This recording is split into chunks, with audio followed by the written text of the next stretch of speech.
Bismillahirrahmanirrahim. Assalamualaikum warahmatullahi wabarakatuh dan salam sejahtera.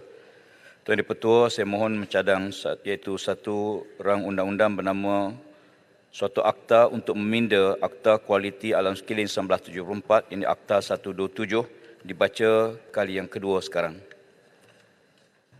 Tuan Dipertua dan hadirin berhormat sekalian, Akta Kualiti Alam Sekeliling 1974, ini Akta 127, merupakan suatu akta yang digubal untuk mencegah, menghapus, mengawal pencemaran, membaiki alam sekeliling dan bagi maksud-maksud yang berkaitan dengannya.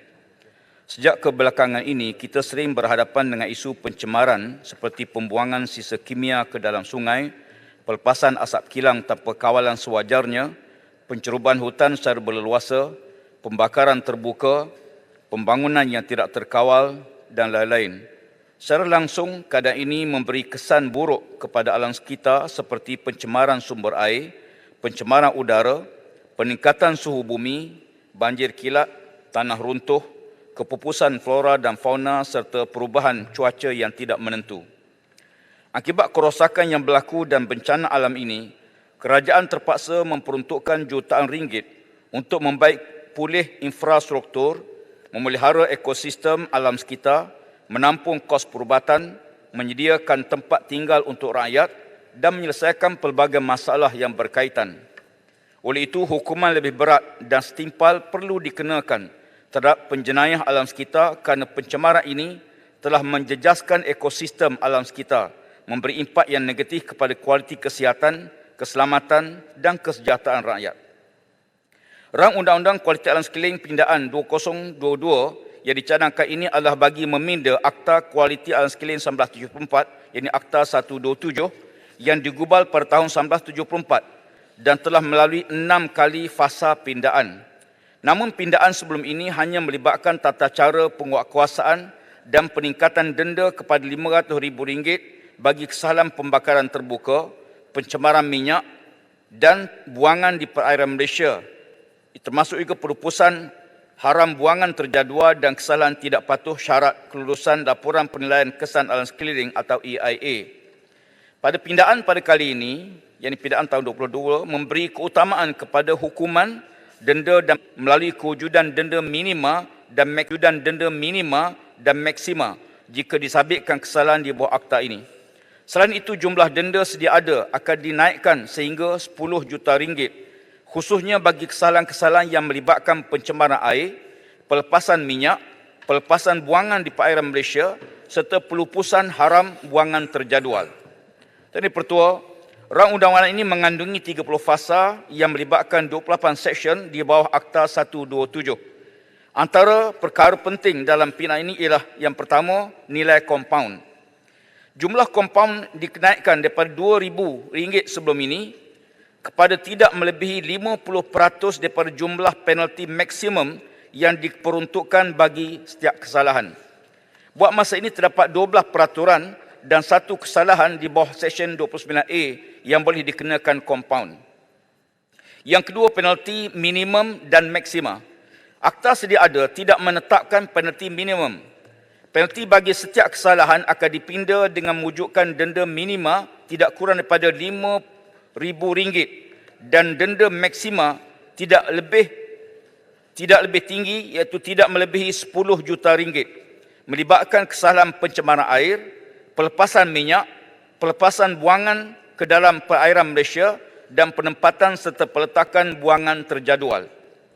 Cadangan penalti ini dengan mengambil kira kos pembersihan yang tinggi apabila berlakunya pencemaran melibatkan perkara-perkara ini.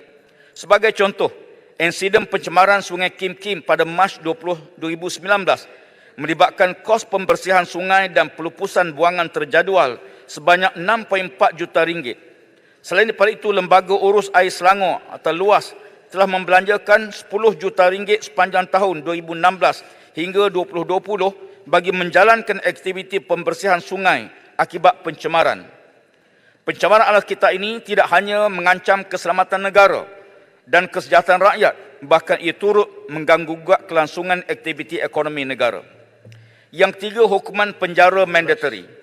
Mewujudkan hukuman penjara mandatory tidak lebih 5 tahun bagi kesalahan pelupusan haram buangan terjadual, pencemaran air, pematuhan keperluan laporan EIA.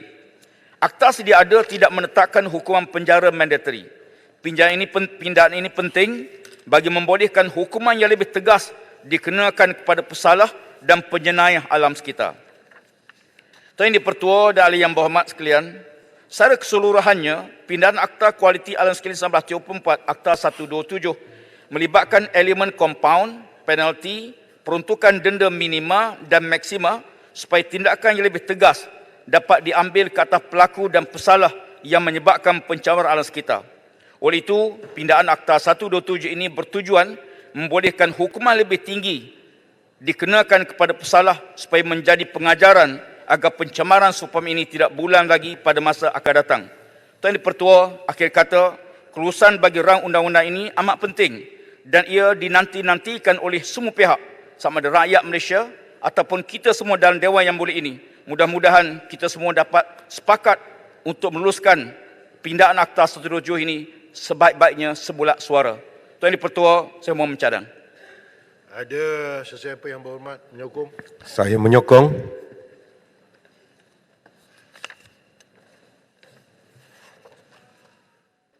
Okey, bismillahirrahmanirrahim. Assalamualaikum warahmatullahi wabarakatuh dan selamat petang semua. Pertama sekali, bagi pihak kementerian saya mengalu-alukan semua sokongan oleh yang berhormat kepada pindahan rang undang-undang ini yang saya sebut ia sebagai penalti di saat-saat akhir sebelum parlimen dibubarkan. Sokongan anda bermakna, sokongan semua ahli yang berhormat bermakna kita akan berjaya mengenengahkan satu pindahan yang sebagaimana dibangkitkan oleh sebahagian besar kita agak terlewat dan saya mengakui kelewatan tersebut. Ada yang kata lewat 2 tahun, ada yang tapi saya rasa lewat 22 bulan. Ya, kelewatan kita. Yang Berhormat, maksudnya memang sah Parlimen akan bubar Jumaat ini? Ya. Itu soalan Cepu Mas. Tidak termasuk dalam pindahan akta. Soalan saya tanya sebab Perak dah setengah banjir, Pulau Pinang hampir-hampir banjir, kawasan Datuk Rahmat banjir. Itu di luar pembahasan, minta terus Menteri teruskan. Sebahagian di antara pandangan-pandangan baik saya mengalu-alukannya dan pihak kementerian akan meneliti dan untuk penambahbaikan pelaksanaan perkara tersebut. Manakala sebahagian di antara apa yang dibangkitkan oleh Yang Berhormat ialah di luar daripada bidang kuasa dan luar daripada pindahan akta kita. Walaupun ianya merupakan satu usaha berterusan untuk kita bangkitkan isu alam sekitar dan kesungguhan kita untuk meliti tentang perlunya kelestarian alam sekitar dapat dijaga dengan sebaik mungkin. Sebahagian di antara kita yang juga menyatakan sokongan di luar Dewan, saya mengalu-alukan pandangan tersebut. Bagi menjawab soalan Yang Bakri tidak ada dalam Dewan. Tapi kalau umum, saya fikir Yang Berhormat Bakri mengakitkan soal pindahan Akta 127, satu cadangan yang baik dan pihak kementerian meneliti beberapa cadangan baik yang telah dikemukakan oleh beliau, termasuklah untuk mengambil maklum tentang penambahbaikan perkara-perkara lain seperti ekonomi kitaran, perubahan iklim, tafsiran bahan bahaya dan di bawah Akta 127. Secara amnya pindahan Akta 127 fasa 1, kita ada 2 fasa. Yang saya bentangkan ini ialah fasa 1 untuk kita menaikkan tindakan hukuman dan sebagainya. Manakala fasa 2, Akta 127 akan dibuat secara menyeluruh dan substantif merangkumi isu-isu terkini. Pada masa ini, Kementerian sedang memperhalusi pindahan fasa 2 bersama dengan pakar undang-undang dan alam sekitar. Draft pindahan fasa 2 ini akan melibatkan sesi debat urus secara menyeluruh bersama dengan pihak berkepentingan dan pengantara. Saya fikir itu perkara yang saya nak jelaskan tentang ada 2 pindahan dan pindahan kedua ini akan menyusul yang merangkumi semua perkara dibangkitkan oleh sebahagian ahli yang berhormat. Berhubung dengan penggunaan kuasa menteri, untuk makluman di bawah peruntukan yang dicadangkan oleh Yang Berhormat Bakri supaya menggunakan kuasa menteri bagi mengubah atau minda peraturan atau perintah dalam Akta 127 terutama dalam pengurusan bahan berbahaya, tabir urus kimia dan penambahbaikan prosedur EIA termasuk mengenakan fee kepada perunding EIA, Kementerian menyambut baik cara tersebut dan kita sebenarnya telah pun ada perancangan di Kementerian dan untuk kita meliti tentang keperluan diwujudkan sebuah suruhanjaya alam sekitar pada masa hadapan supaya perkara-perkara yang melibatkan urus tadbir dan hubungan di antara pihak-pihak yang berkepentingan dapat kita garap bersama. usaha ini akan merangkumi apa dibangkitkan oleh Mak Bakri. Walaupun ini masih lagi peringkat awal kajian dan insya-Allah kita harapkan perkara ini dapat kita jayakan nanti. Berkenaan dengan cadangan mewajibkan pendaftaran bahan kimia yang berbahaya, untuk makluman, pengkalan data bahan kimia yang berbahaya telah dibangunkan dalam sistem MyEHC, EHS dan keperluan pendaftaran secara mandatory akan dilaksanakan apabila peraturan bawah berkaitan diwartakan. Draft peraturan sedang dimuktamadkan pada peringkat akhir. Kerajaan juga akan bertindak secara profesional bagi setiap kesalahan alam sekitar dan prosedur kompaun, sama seperti proses pendakwaan di mana kertas siasatan perlu dibuka bagi membolehkan siasatan terperinci dijalankan oleh Jabatan Alam Sekitar. Selanjutnya, kertas siasatan akan dirujuk kepada Timbalan Pendakwa Raya untuk memulakan proses perundangan. Oleh itu, kuasa mutlak tidak terletak sepenuhnya kepada pegawai penguatkuasa JAS dan isu salah guna kuasa boleh dibenteras.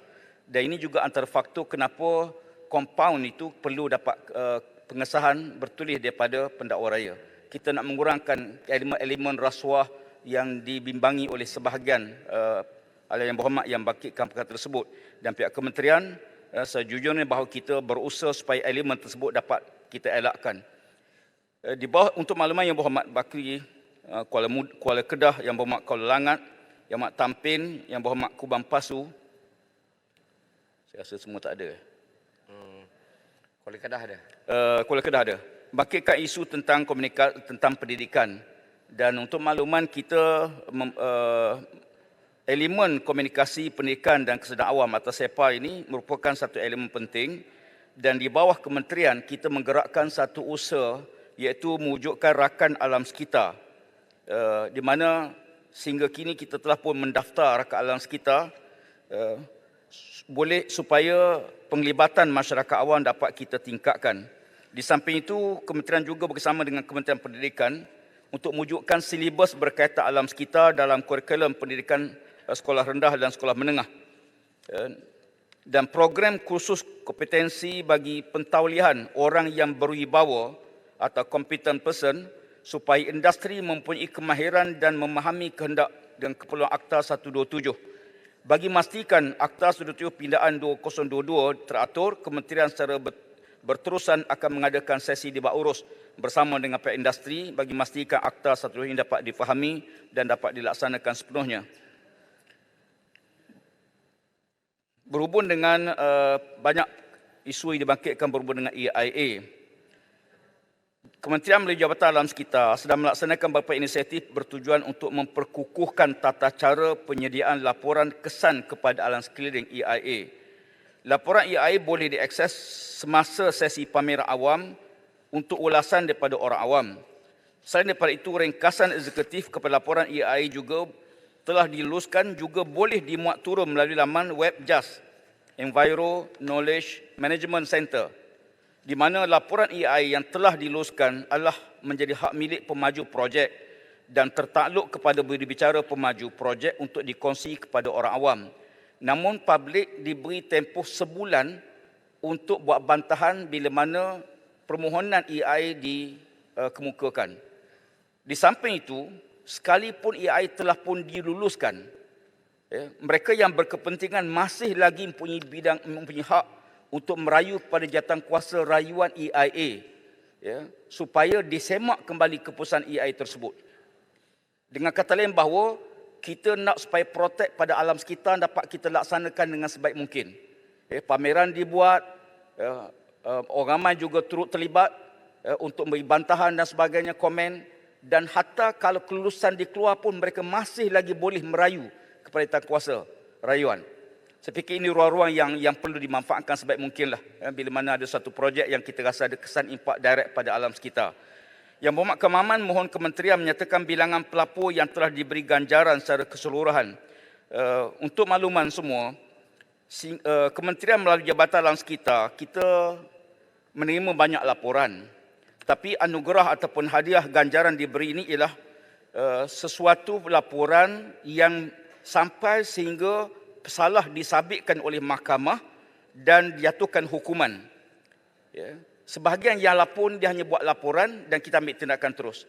Tapi proses-proses pelaporan untuk mendapat anugerah ganjaran ni dia mesti sampai didakwa di mahkamah dan sabit kesalahan. Hingga setakat ini daripada tahun lepas sampai tahun ini hanya 3 orang yang kita beri anugerah hadiah ganjaran maksima sebanyak RM5,000 tersebut. Walaupun kementerian mengucapkan ucapan terima kasih atas pelaporan yang amat prihatin kepada alam sekitar, sebagaimana dibangkitkan oleh sebahagian ahli yang berhormat tadi, bahawa masyarakat kita lebih prihatin kepada isu ini dan mereka berkongsi maklumat pada waktu tersebut. Suka saya maklumkan bahawa sesuatu kes jenayah alam sekitar, kita perlu bertindak segera. Ya, kelewatan menyebabkan pembuktian akan hilang. Dan antara itu kita perlu maklumat segera, dan saya telah mengarahkan kepada Ketua Pengarah Jabatan Alam Sekitar dan sama di peringkat persekutuan ataupun di peringkat negeri, setiap laporan yang dibuat mesti diambil tindakan segera dan kita terus melaporkan kepada yang buat aduan tindakan yang kita ambil. Hingga setakat ini saya berpuas hati dengan tindakan di pihak agensi di mana kita telah bertindak segera dan kita laporkan kepada mereka yang mengadu dan kepada media-media kita. Jabatan sentiasa menggunakan tentang analisa data raya.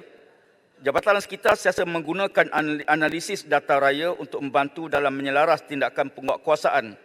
Kerjasama erat dengan agensi berkaitan seperti image satelit daripada MICE SAR, maklumat premis daripada PBT, PDRM, KDRM serta bagi menjejak buangan terjadual atau e-schedule waste information system sentiasa diperkukuhkan. Langkah ini dapat meningkatkan kecekapan dan ketepatan sebarang tindakan yang dilaksanakan. Yang berhormat Kemaman juga membangkitkan soal tanggungjawab sosial, Corporate Social Responsible atau CSR yang diperluaskan. Saya mengalu-alukan semua pihak yang saya mengalu-alukan semua inisiatif pihak yang boleh turut sama membantu masyarakat, kementerian supaya mereka turut menyumbang kepada usaha ini bagi kita melestarikan alam sekitar. Sila Bakri. Sila Bakri. Terima kasih Datuk Speaker. Datuk Speaker, saya nak mendapatkan sikit maklum balas daripada Menteri. Adakah cadangan yang saya anjurkan tadi di mana kita akan menggunakan 51 Section 51(1)A untuk mendapatkan bayaran daripada pemaju-pemaju supaya kita boleh meningkatkan lagi lebih banyak sumber untuk JAS supaya kita boleh menilai EIA. Yang kedua yang saya nak tanya tentang bangkalan data adalah MyEHS. Ini adalah berbeza dengan eSwiss. MyEHS sekarang adalah dalam voluntary basis, adalah untuk EHS, that means environmental hazardous substance. Dan ini adalah dalam voluntary basis. Adakah ada cadangan untuk membuat peraturan supaya ia menjadi mandatory? Terima kasih Bakri. Sila. Pun berhubung dengan cadangan untuk kita mengenakan cas kepada isu-isu yang mendapatkan pencemaran alam sekitar, saya telah meneliti perkara tersebut dan kita telah bincang dengan pihak MITI. Namun ada beberapa perkara yang harus kita lihatlah. Pertama, bebanan kos yang terpaksa ditanggung oleh syarikat-syarikat dengan cas tersebut.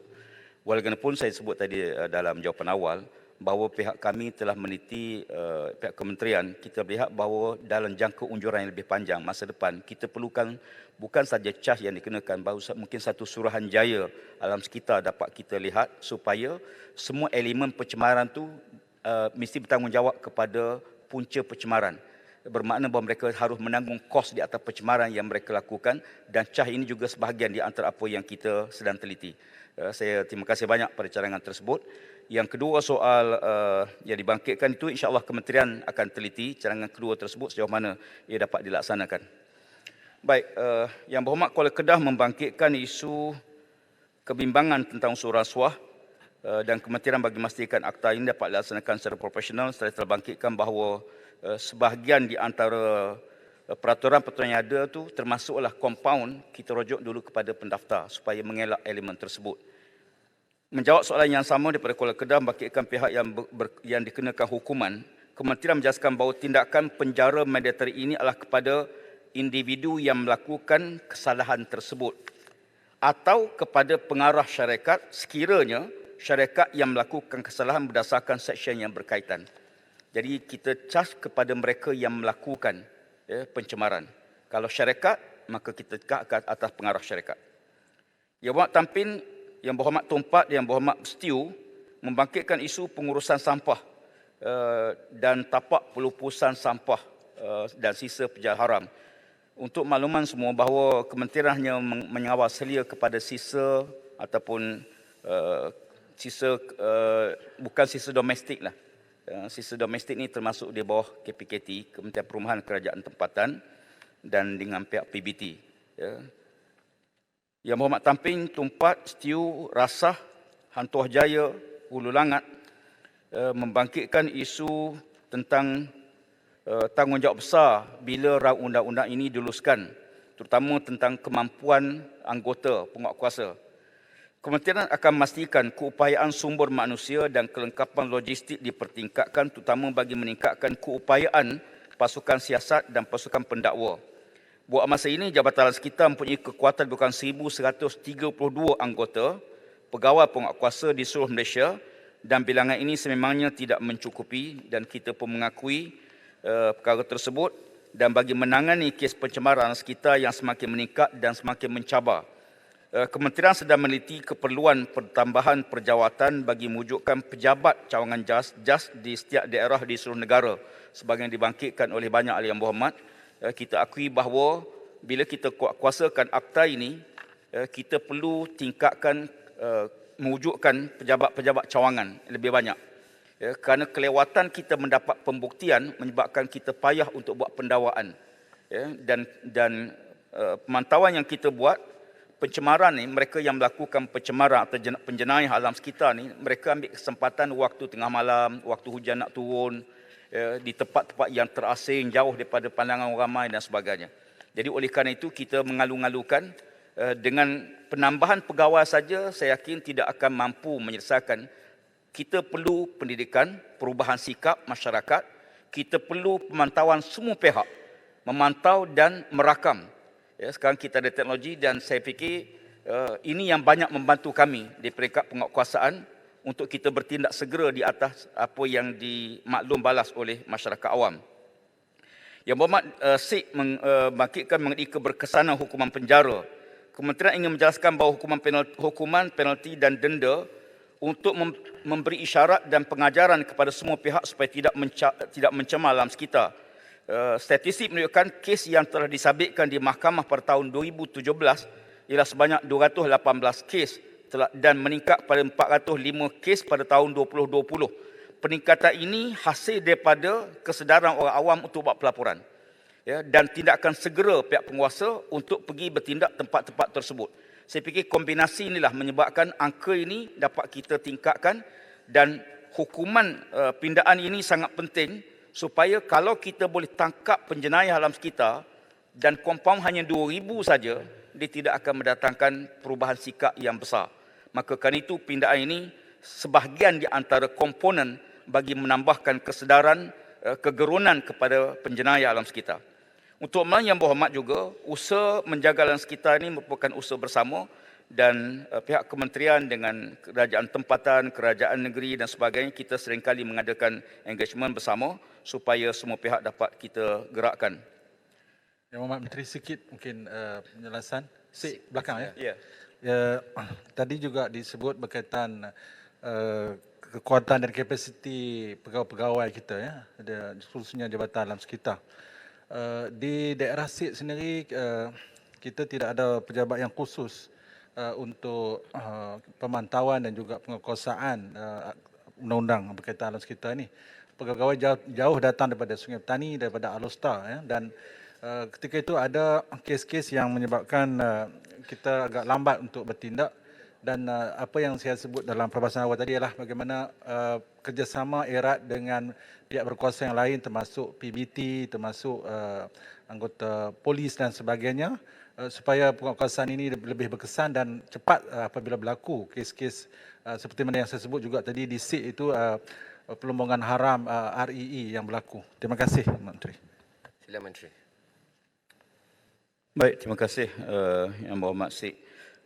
Saya mengakui bahawa di SIK tidak ada pejabat JAS, dan dia terpaksa datang dalam, saya ingat di Kedah kita ada 4 atau 5 pejabat saja, di seluruh negeri Kedah. Walaupun untuk makluman, kita telah menubuhkan unit cegah jenayah alam sekitar.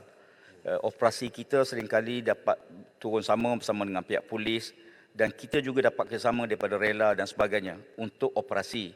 Tetapi dalam proses pendakwaan, pegawai JAS mesti hadir sama mengambil sampel pada waktu tersebut. Dan inilah kekangan yang ada. Ya, dan kita harapkan dengan jawapan saya tadi bahawa kita sedang meliti untuk penambahan kaki tangan pegawai dan pejabat-pejabat ini dapat kita tingkatkan usaha tersebut.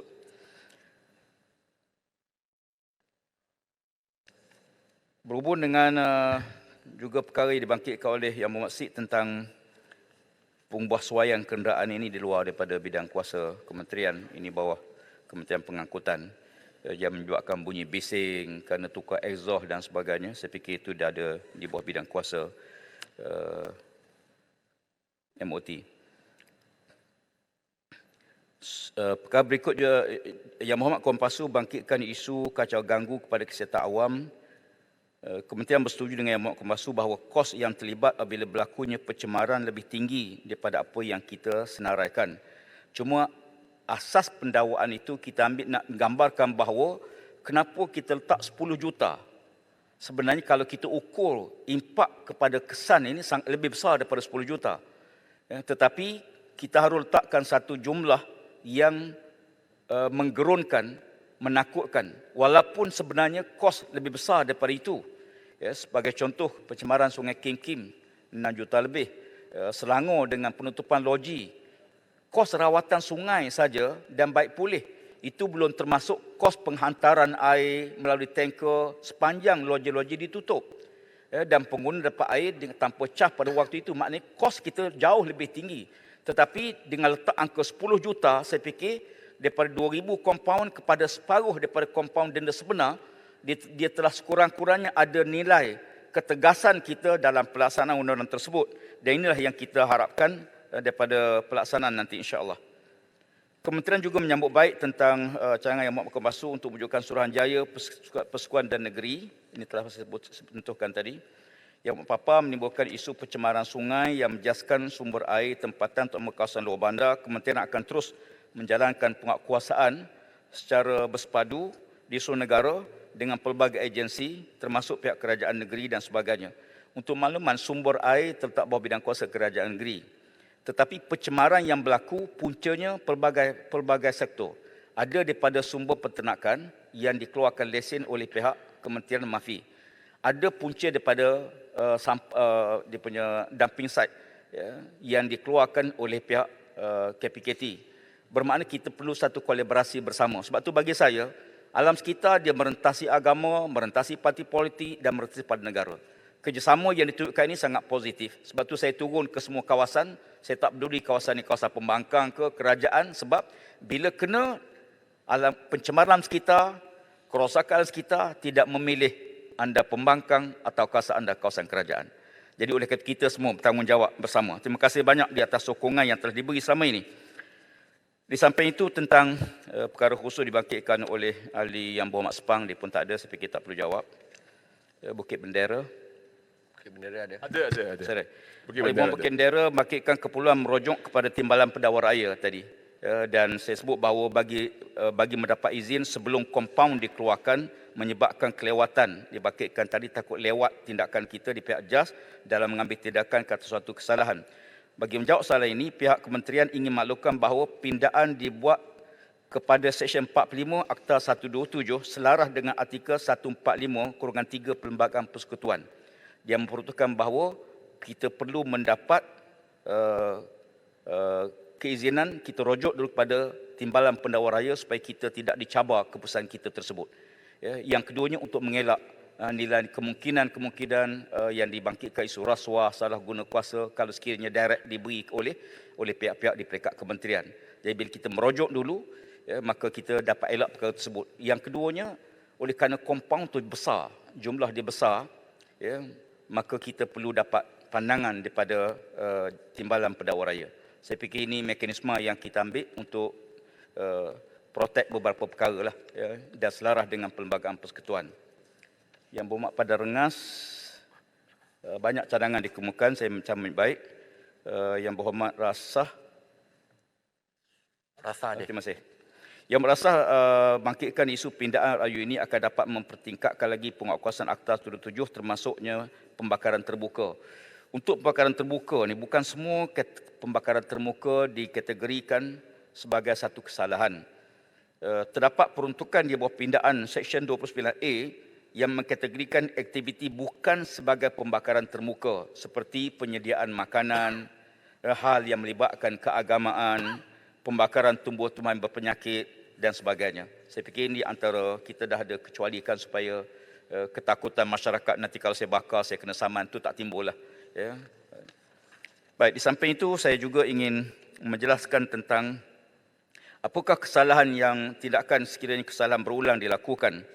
Tindakan terhadap pesalah yang berulang adalah penahanan operasi, kelengkapan, penahanan kelengkapan dan larangan serta perintah gantung lesen bagi premis yang dilesenkan oleh JAS. Ya. Tindakan mahkamah juga boleh diteruskan bagi kesalahan-kesalahan yang berulang ini. Bermakna mana-mana pesalah yang melakukan tindakan berulang, kita akan boleh gantung lesen, kita gantung operasi dan kita boleh bawa ke mahkamah untuk pendakwaan. Kanga juga bangkitkan nasib mangsa yang terkesan adakah manfaat pampasan. Di bawah Seksyen 46E Akta 127, pesalah yang telah disabitkan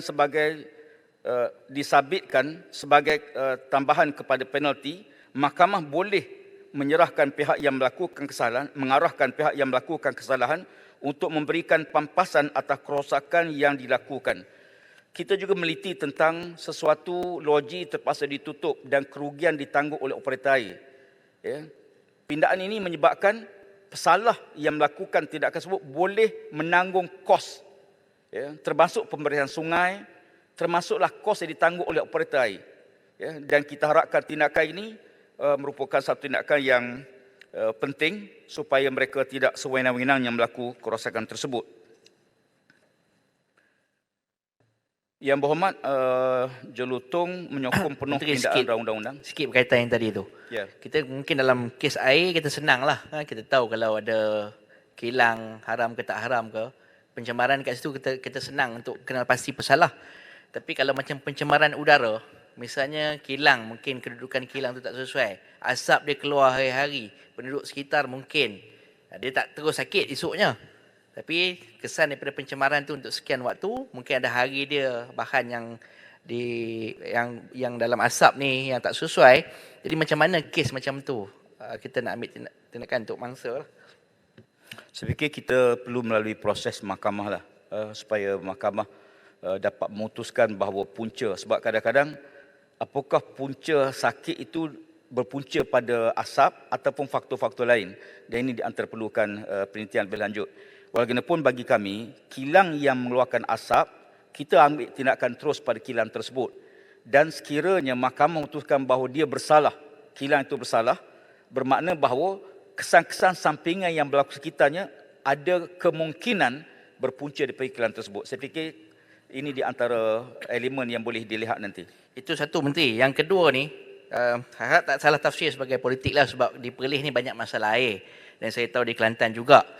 Bagaimana pula dengan aset-aset kerajaan yang kita keluar air daripada pipe yang tak bersih, tak elok, yang jadi mangsa ni. Ini juga isu alam sekeliling yang jadi siapa yang patut bayar?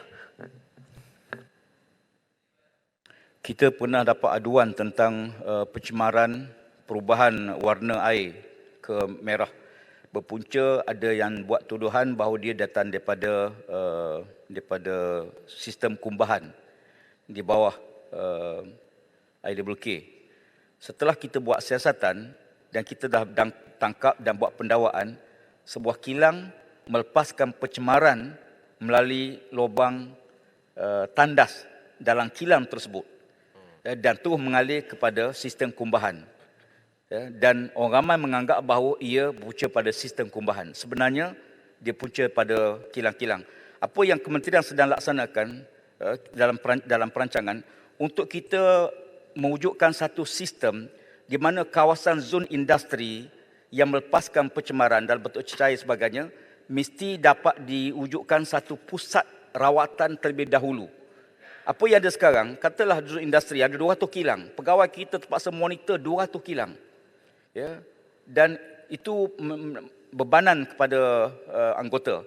Jadi kalau sekali boleh kita wujudkan semua kawasan industri, mesti wujudkan sistem pelepasan industri berpusat dan kita hanya monitor satu sistem. Ya, dan dapat kena pasti punca lebih awal dan kita terus ambil tindakan. Saya fikir ini antara mekanisme yang kementerian sedang meneliti supaya pada masa hadapan kita boleh kawal satu punca. Ya, manakala pencemaran air dan sebagainya dimonitor oleh Suruhanjaya Pengetahuan Negara, mana-mana operator yang melanggar syarat tersebut, mereka boleh di-compound ataupun didenda oleh pihak Suruhanjaya Pengetahuan Negara. Ada 1 minit lagi. Yang Berhormat, ada nak Ketua, saya fikir saya ada beberapa soalan yang dibangkitkan. silakan. Kota Melaka merebut Yang Berhormat dan sebagainya. Saya fikir ada beberapa muka surat lagi ni. Saya bagi 5 minit lagi. Okey, boleh. Baik, 5 minit. Yang Mak Jurutum bangkitkan tentang sokong penuh Akta Undang-Undang 127. Saya mengucapkan terima kasih. Jurutum pun tak ada. Menteri. Kuala Langat. Kota Melaka, saya nak jawabkan dulu soalan yang dibangkitkan. Menyentuh isu tadbir urus EIA, Kementerian menghargai perhatian Yang Berhormat dalam isu-isu alam sekitar terutama projek penambak laut di Melaka. Kementerian secara amnya menyokong supaya kerja-kerja pembangunan haruslah dirancang dengan teliti supaya ekosistem alam sekitar tidak terjejas. Apa dibangkitkan oleh Mak Kota Melaka tadi, bahawa semua pembangunan mesti harus lestari. Dan kita mantau bila ada aduan-aduan tersebut, dan saya mengalu-alukan apa yang dibangkitkan oleh Yang Berhormat, supaya semua kerja pembangunan mestilah mematuhi piawaian yang takkan, walaupun tidak semua projek perlukan EIA. Ya, ada projek yang melibatkan kawasan siar alam sekitar macam dibangkitkan tadi, kawasan yang ada kecerunan 35 darjah, kawasan yang digazetkan sebagai kawasan sensitif, ya, kawasan digazetkan sebagai zon penjagaan. Ini kawasan-kawasan yang mesti ada proses EIA. Tapi tidak semua pembangunan perlukan EIA. Ya. Menteri, Melaka Gateway satu projek yang besar. Ya, ya. Melibatkan penambakan laut 1,366 ekar. Sudah pasti dia perlukan laporan EIA. Ya. Tetapi jawapan daripada kementerian dalam sesi yang lepas mengatakan mereka tidak sediakan laporan EIA. Jadi saya nak cadang kepada kementerian. Kalau mereka tak bagi laporan EIA, sepatutnya ambil tindakan, buat siasatan, minta mereka hentikan projek mereka, sementara minta mereka sediakan laporan EIA. Okay, makluman, dan telitikan laporan EIA tersebut sama ada mereka ikut syarat yang ditentukan berdasarkan kepada akta yang ada, sedia ada. Dan bukannya biarkan begitu saja, Menteri. Okey, terima kasih. Terima kasih, Melaka. Masa saya tak pada. Saya nak sebut begini, bahawa terkadang saya sebut tadi bahawa kita ada berapa penambahbaikan kepada EIA. Terkadang satu proses dibuat melalui fasa. Penggunaan fasa dalam jumlah yang kecil. Siap fasa 1 ditambah fasa 2. Siap fasa 2 tambah fasa 3.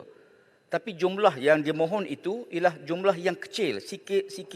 Akhirnya menjadi satu kawasan yang luas. Saya fikir di bawah kelemahan yang ada dalam sistem air, seperti yang disebut tadi, kita sedang meneliti supaya dapat kita asasi faktor tersebut. Ya, ini Yang Berhormat minta saya turun sekali ke Melaka Gateway untuk tengok.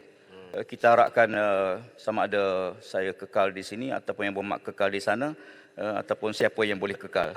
Ya, walaupun Kira saya di terima sana kasih ke banyaklah. sini kita sama-sama boleh pergi lawat selepas Pilihan Raya. Ya, terima kita kasih. masih boleh pergi. Yang Berhormat rasa Yang Berhormat boleh menang lagi ya. Terima kasihlah. Oh, saya ada maklumat baru tentang Melaka Gateway. Untuk makluman, Melaka Gateway telah buat secara makro EIA, EIA secara eksekutif dengan kerajaan negeri, dan saya nak jelaskan bahawa EIA perlu untuk projek-projek secara individu juga perlu sekiranya terlibat dengan perkara yang sebangkitkan tadi. Walaupun bukan syarikat, individu buat projek, tapi kawasan siti alam sekitar wajib mohon EIA.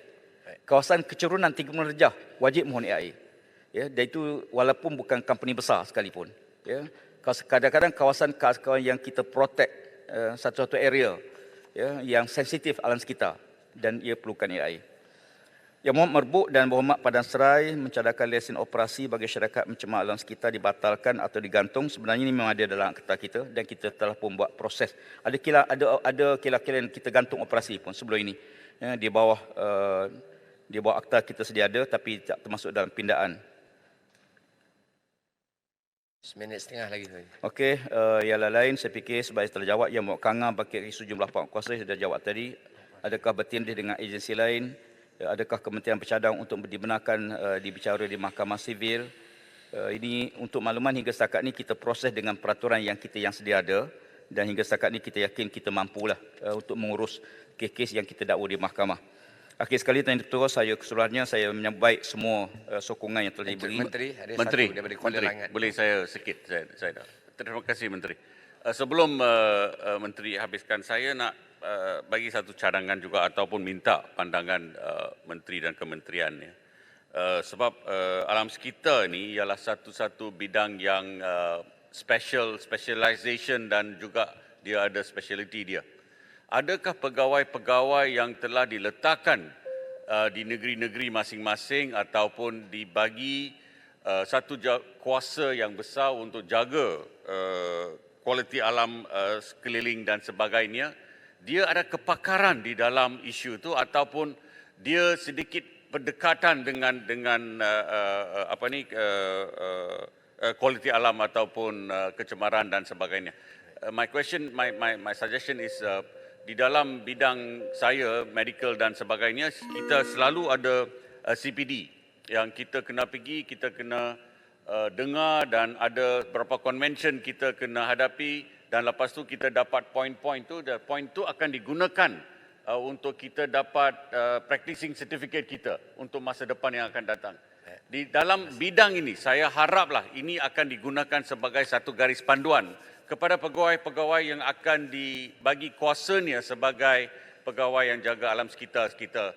Sebab dia kena ada knowledge, lepas tu dia kena sayang juga kepada, kalau tak ada, susah untuk kita bangunkan ataupun kita jaga alam sekitar kita. Terima kasih. Terima kasih.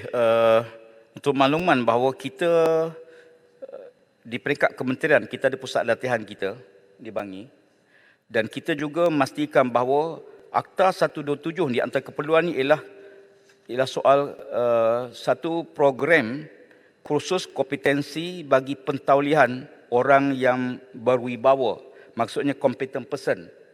Memang dia mesti mengikuti kursus dan mesti lulus, ya, dan dia ada kebenaran supaya industri pemantauan dibuat tu mematuhi keperluan Akta 127. Terima kasih kepada Yang Berhormat.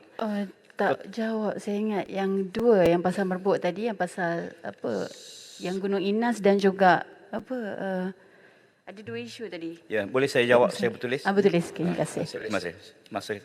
Cuma saya ingin jelaskan bahawa daripada pembentangan pagi tadi sampailah hujung perbahasan kita, saya dengan timbalan yang berada dalam Dewan ini menyatakan bahawa kami komit untuk bersama-sama memastikan pindaan ini dapat kita laksanakan dan sokongan semua ahli yang berhormat saya sangat alu-alukan. Sekian, terima kasih. Kami pun sokong juga Menteri. Jadi sama-sama di Dewan juga. Ya, insya-Allah. Terima kasih. Terima kasih Yang Berhormat Menteri. Ahli Yang Berhormat, sekarang saya kemukakan masalah kepada majlis bagi diputuskan. Masalahnya ialah bahawa undang-undang ini dibacakan kali yang kedua sekarang. Ahli Yang Berhormat yang bersetuju kata bersetuju. Yang tidak bersetuju kata tidak. Sebulat suara, undang-undang ini dibacakan kali yang kedua sekarang. Rang undang-undang bernama Suatu Akta untuk meminda Akta Kualiti Alam Sekeliling 1974. Majlis dalam jawatan kuasa.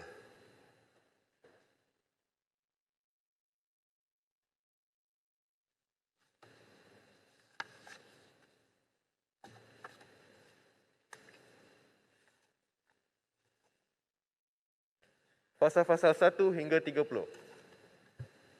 Sila, ada yang ahli berhormat, sila Pasir Gudang.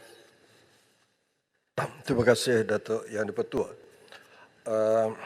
kerana membenarkan saya mengambil bahagian dalam peringkat jawatan kuasa Datuk Pengurusi. Banyak disebut pada hari ini dalam pindaan Undang-Undang Akta Kualiti Alam Sekeliling ini berkenaan Sungai Kim Kim. Sungai Kim Kim itu berada dalam daerah Pasir Gudang. Dan Yang Berhormat Menteri, Wabi kalau boleh rujuk mana ya, peringkat dalam jabatan. saya ingin merujuk pasal 4, 6, 7, 13, 15, 18, 19, 25, 26 dan 29. Baik, teruskan. Pasal-pasal ini, Yang Berhormat Menteri, melibatkan pindaan-pindaan naik denda dia. Kemudian ada yang hukuman minima diadakan dan hukuman penjara diadakan. Sebelum ini tak ada, sekarang ada. Jadi saya mewakili kawasan parlimen yang terlibat di dalam pencemaran udara yang bersabit dengan pencemaran toksik kimia Sungai Kim Kim, mengucapkan terima kasih kerana pindaan ini. Walaupun ada kelemahan, kekurangan di sana sini, tetapi dengan ada pindaan ini terhadap Akta 127 ini, dari segi hukuman, Akta Alam Sekitar ini ada lebih berkesan, lebih tegas, seperti bertaringlah, kuku ada tindakan. Hanya sedikit tambahan kepada Yang Berhormat Menteri bagi kementerian, saya berpendapat selain daripada hukuman ditingkatkan, tapi ada beberapa perkara yang perlu kementerian ambil perhatian. Dan saya menyedari hal alam sekitar ini bukan Kementerian Alam Sekitar saja yang bertanggungjawab. Dia akan melibatkan kerajaan negeri, majlis perbandaran. Isu yang saya nak sebutkan, terutama dalam kawasan saya, Pasir Gudang, ialah banyaknya kilang-kilang haram dan berlakunya pencemaran bahan kimia toksik yang dibuang ke Sungai Kim Kim itu, ada yang datang daripada kilang-kilang haram dan ini melibatkan kerajaan tempatan. Tetapi maknanya kolaborasi antara Kementerian Alam Sekitar dan pihak PBT itu penting. Dan satu lagi yang Berhormat Menteri, iaitu